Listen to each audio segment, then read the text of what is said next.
Namaste everyone. This video is about adverb clause. Types of adverb clause, what is adverb clause and subordinating conjunctions used to make the adverb clause. Adverb clause म्हणजे काय, त्याचे types कोणते आणि त्या प्रत्येक टाईपसाठी कोणते subordinating conjunction use केले जातात हे आपण आज बघणार आहेत.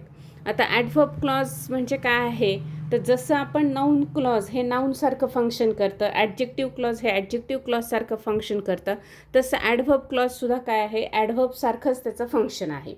जसं नाऊनचं फंक्शन किंवा ॲडजेक्टिव्हचं फंक्शन आहे. ॲडव्हर्बचं फंक्शन काय आहे, तर ॲडव्हर्ब हे काय करतं आहे, व्हर्बला मॉडिफाय करतं किंवा व्हर्बविषयी इन्फॉर्मेशन सांगतं. क्रिया कुठे, कधी, कशी घडली, किती वेळेस घडली हे सांगतं. तसं adverb clause is a part of sentence आहे. क्लॉज हे काय आहे, पार्ट ऑफ सेंटेन्स आहे, एक शॉर्ट सेंटेन्स आहे, having its own subject and predicate. त्याला त्याचं सब्जेक्ट आणि प्रेडिकेट आहे आणि ते एक पार्ट आहे सेंटेन्सचं. तरी पण तो सेंटेन्सचा जो पार्ट आहे, तो जो डिपेंडंट क्लॉज आहे, डिपेंडंट सेंटेन्स आहे, त्याचं काम ॲडव्हर्बसारखं आहे, म्हणून तो ॲडव्हर्ब क्लॉज आहे. मग आता त्याचे टाईप्स कोणते ते बघूया आपण आणि त्यानंतर एक्झाम्पल्स बघूया. ॲडव्हर्ब क्लॉज ऑफ टाईम, तर टाईम सांगणारे शब्द कोणते आहेत, तर when, before, after, while, as soon as, no sooner, dash than, till, until, hardly, had. तर हे सगळे शब्द आहेत. यापासून सबऑर्डिनेटिंग क्लॉज सुरू होतो. ॲडव्हर्ब क्लॉज असतो, ॲडव्हर्बसारखं त्याचं फंक्शन असतो, तो ॲडव्हर्ब क्लॉज ऑफ टाईम असतो. नेक्स्ट बघूया ॲडव्हर्ब क्लॉज ऑफ प्लेस. जर ॲडव्हर्ब क्लॉज ऑफ प्लेस असेल तर व्हेअर किंवा व्हेअर एव्हरपासून त्याचे स्टार्ट असते. जर ॲज इफ किंवा लाईकपासून सबऑर्डिनेटिंग क्लॉज सुरू झालेला असेल आणि त्याचं फंक्शन ॲडव्हर्बसारखं असेल तर तो ॲडव्हर्ब क्लॉज ऑफ मॅनर असतो. ॲडव्हर्ब क्लॉज ऑफ रिझनसाठी कोणते सबऑर्डिनेटिंग कंजंक्शन आहेत, तर सिन्स, ॲज, बिकॉज आणि दॅट. ॲडव्हर्ब क्लॉज ऑफ कंडिशनसाठी कोणते आहेत, तर इफ, अनलेस आणि वेदर. एवढे तीनच आहेत.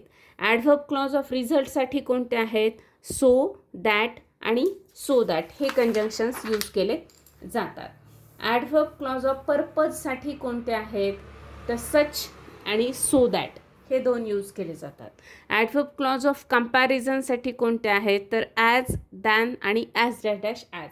ॲडव्हर्ब क्लॉज ऑफ कॉन्ट्रास्ट किंवा कन्सेशनसाठी कोणते कंजंक्शन्स यूज केले जातात, तर दो, ऑल दो, इव्हन इफ आणि इव्हन दो.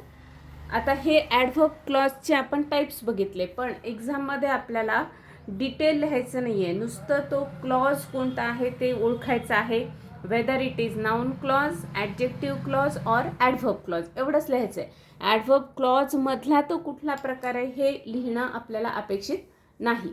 जर तसं विचारलं तरच कॉम्पिटेटिव्ह एक्झामसाठी विचारतात तरच लिहायचं आहे, अदरवाईज आपल्याला इकडे स्टेट बोर्ड, CBSE इकडे 12th हे विचारत नाहीत. एक्झाम्पल बघूया.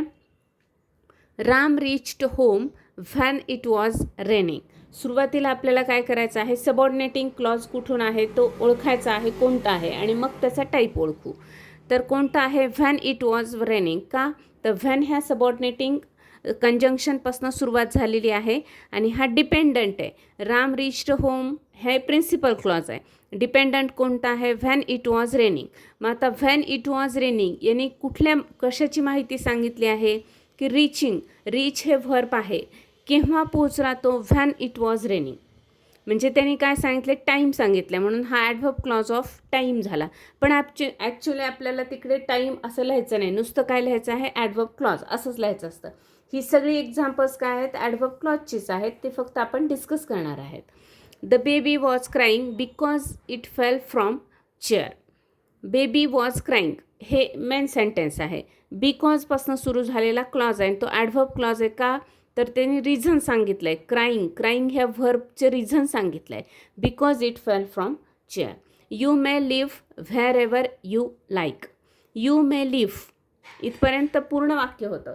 व्हेअर एव्हर यू लाईक, जिथे पाहिजे तिथे किंवा जिथे तुला आवडेल, तर इथे प्लेस सांगितली आहे, व्हेअर एव्हर. अगदी हे जे बिकॉज, व्हॅन, व्हेअर एव्हर हे जे सबऑर्डिनेटिंग कंजंक्शन आहेत, तर प्रत्येक वेळी त्याच्यावर विसंबून राहायचं नाही. आपण काय करायचं आहे, मिनिंगकडे लक्ष द्यायचं, त्यामुळं आपल्याला क्लॉज ओळखणं हे सोपं जातं. Complete the homework as teacher told you. Complete the homework main clause, as teacher told you हा सबऑर्डिनेटिंग क्लॉज आहे, म्हणजे जसं सांगितलेलं आहे त्या पद्धतीने तसं करायचं आहे, म्हणून त्याला काय म्हणायचं आपल्याला, ॲडव्हर्ब क्लॉज असं म्हणायचं आहे.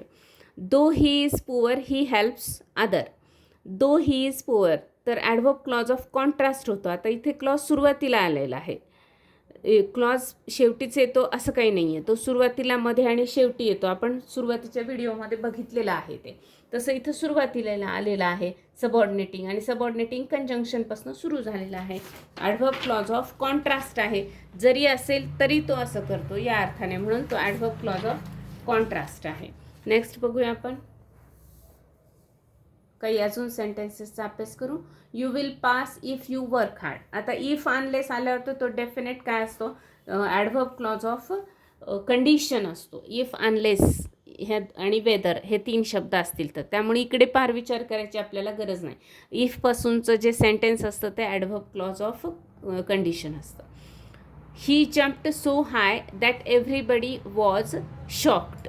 आता he jumped so high that, आता दॅटपासून ॲडजेक्टिव्ह ज्याला रिलेटिव्ह क्लॉज पण म्हणतो आपण, तर तो आहे असं आपल्याला वाटतं, पण या ठिकाणी he jumped so high that everybody was shocked, म्हणजे तो इतका त्यांनी जम्प उंच घेतली की सगळेजण शॉक झाले.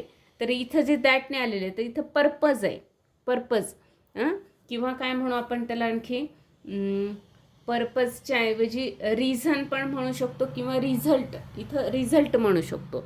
ही जम्प्ड सो हाय, त्यांनी हाय जम्प केल्यामुळे त्याचा रिझल्ट असा झाला की एव्हरीबडी वॉज शॉक्ड, म्हणून ॲडव्हर्ब क्लॉज ऑफ रिझल्ट येऊ शकतो हा. He studied so hard that he could pass, इथे पर्पज आहे. तो त्याने इतका अभ्यास केला की तो पास होऊ शकला, ही एक्झाम पास होऊ शकला, that he could pass this exam.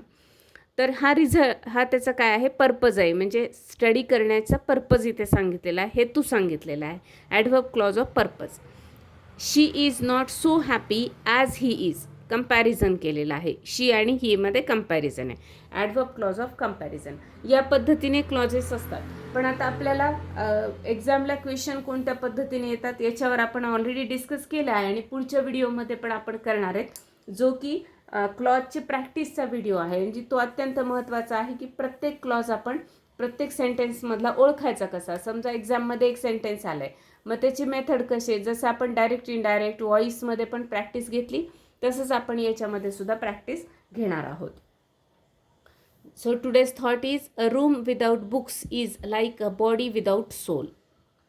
ज्या रूममध्ये किंवा ज्या ठिकाणी पुस्तकं नसतील तर ते काय आहे, बॉडी विदाऊट सोल आहे. म्हणजे पुस्तकं हे सगळ्या आपल्या घरामध्ये किंवा आपल्या ठिकाणी आपण जिथे आहे तिथे पुस्तकं असलीच पाहिजेत. ते आपले जसं की बॉडीमध्ये सोल आहे तसे घरामध्ये पुस्तकं आहेत. पुस्तकं हा घराचा आत्मा आहे असं म्हटलं जातं, कारण त्यामुळे आपल्याला नॉलेज मिळतं. Okay, thank you. भेटूया नेक्स्ट व्हिडिओमध्ये.